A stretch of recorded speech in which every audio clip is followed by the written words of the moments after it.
Bueno, hola chicos, ¿cómo andan? Como quedamos, les voy a hacer un pequeño videito para ir reforzando los 4 temas que fuimos trabajando en las clases anteriores.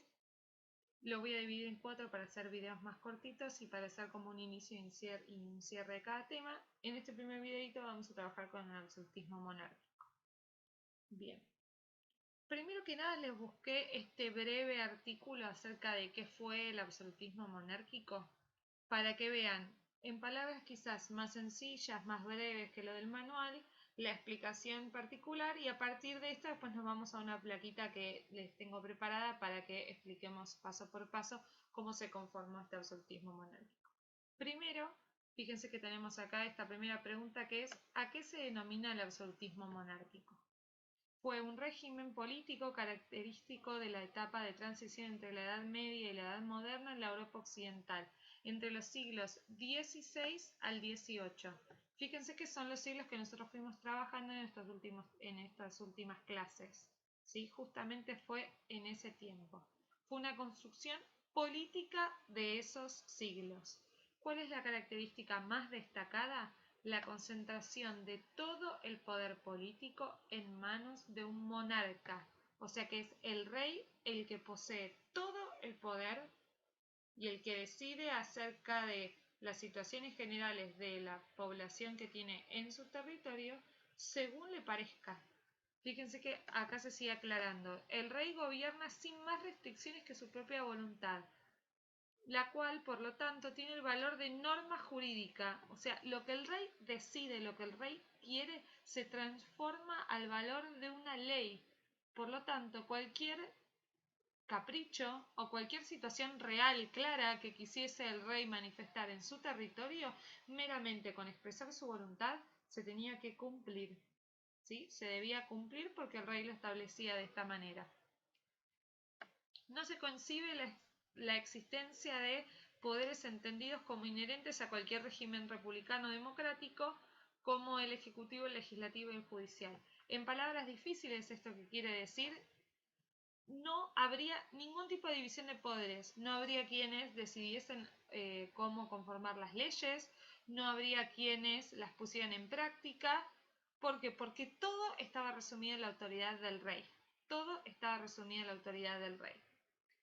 De esta manera, el soberano tiene derechos y el pueblo solamente tiene obligaciones. ¿Sí? El pueblo en general solamente tiene obligaciones. Esta situación es muy difícil de plantear. ¿Por qué? Porque de esta manera la población comienza a sufrir una opresión, un maltrato real a lo largo de estos siglos que va a generar que el siglo XVIII sea un siglo muy cruento. ¿Por qué? Porque la población va a empezar a levantarse en contra de todo lo que habían vivido a través de este sistema político denominado como el absolutismo monárquico. Por último, fíjense que se marca lo siguiente.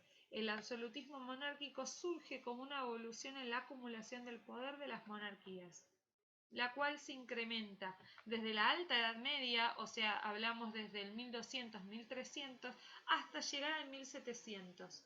De a poco fue evolucionando el poder de los reyes hasta llegar a un momento en donde el rey decidía todo sobre la vida de sus ciudadanos. ¿Sí? Ese es el momento en donde hablamos directamente de lo que se denominó como el absolutismo monárquico. Bien, pasamos una plaquita para trabajar directamente acerca de qué es este absolutismo y cuáles son las características fundamentales del absolutismo, que es la siguiente. Le ponemos un poquito más de zoom para que ustedes lo puedan ver con un poquito más de claridad. Y vamos a lo siguiente. Fíjense, características del absolutismo. Primero que nada, el rey en sí mismo centraliza, toma todas las opciones del Estado y las hace propias. Decide sobre todas las formas de poder que puede tener el Estado. Decide sobre las leyes, sobre quiénes administran justicia.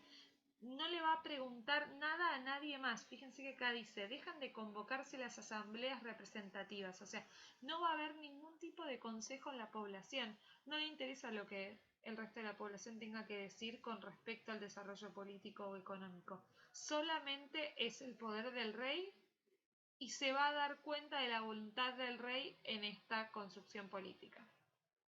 Después tenemos otra de las características fundamentales que aquí se las voy marcando con el cursor, que es el tema de la concentración.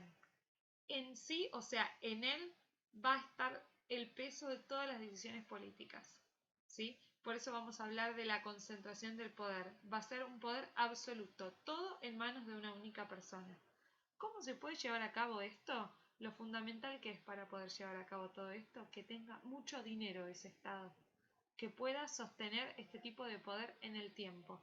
Para tener esta cantidad de dinero, lo básico es que genere gran cantidad de impuestos y que esos impuestos se los pueda cobrar a la población, ¿sí?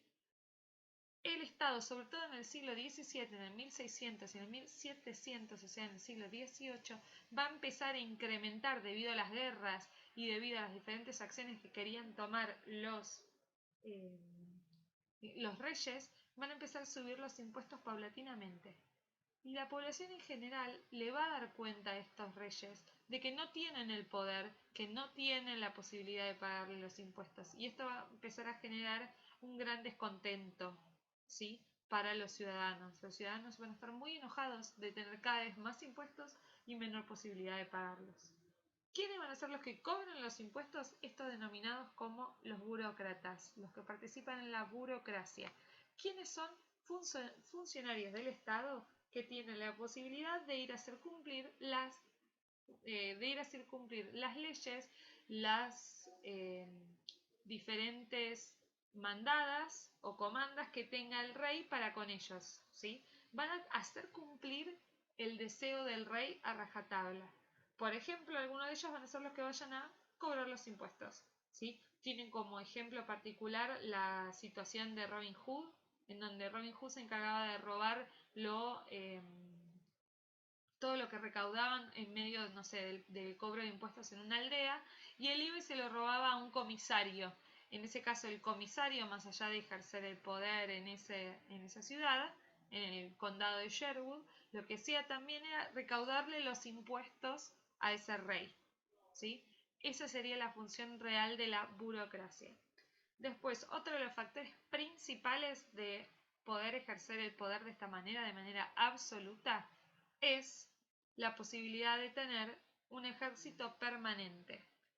¿Qué quiere decir esto? Si yo tengo poder, tengo dinero suficiente, puedo hacer realmente lo que quiero. Pero si la gente está en contra de lo que yo quiero, ¿cómo hago para obligarlos a hacer lo que yo quiero? Necesito ejercer violencia. Necesito que entiendan por la fuerza, por el miedo, que voy a hacer lo que tengo ganas de hacer. Para eso necesito a este ejército permanente, ¿sí? Que van a hacer cumplir las leyes, los requerimientos del Estado. Esto es práctico para ejercer el poder puertas adentro del Estado, o sea, en el territorio, en lo interno, podés ejercer el poder de esta manera. Te queda ejercer el poder en el exterior, o sea, que el resto de los estados sepan lo fuerte que sos, lo importante que sos.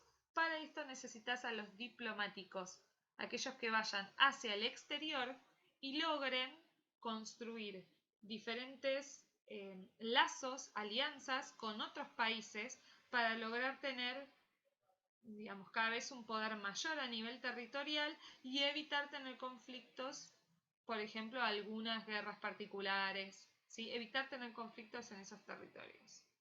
Por último, como eje principal de poder, también aparece la Iglesia.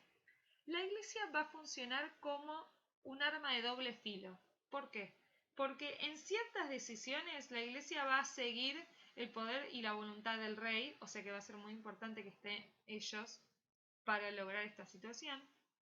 Pero del otro lado también va a estar la situación de que el rey va a tomar medidas que vayan en contra también de la iglesia, les cobre impuestos muy altos y esto también va a enojar a los diferentes representantes de la iglesia. O sea que por un lado va a servir para estar a favor del rey y comunicar las decisiones del rey al pueblo a través de las homilías en las misas, y por el otro lado muchas veces van a ser los primeros que empiecen a encontrar o con los que empiecen a encontrar un foco de resistencia, ¿sí? Para las medidas del rey.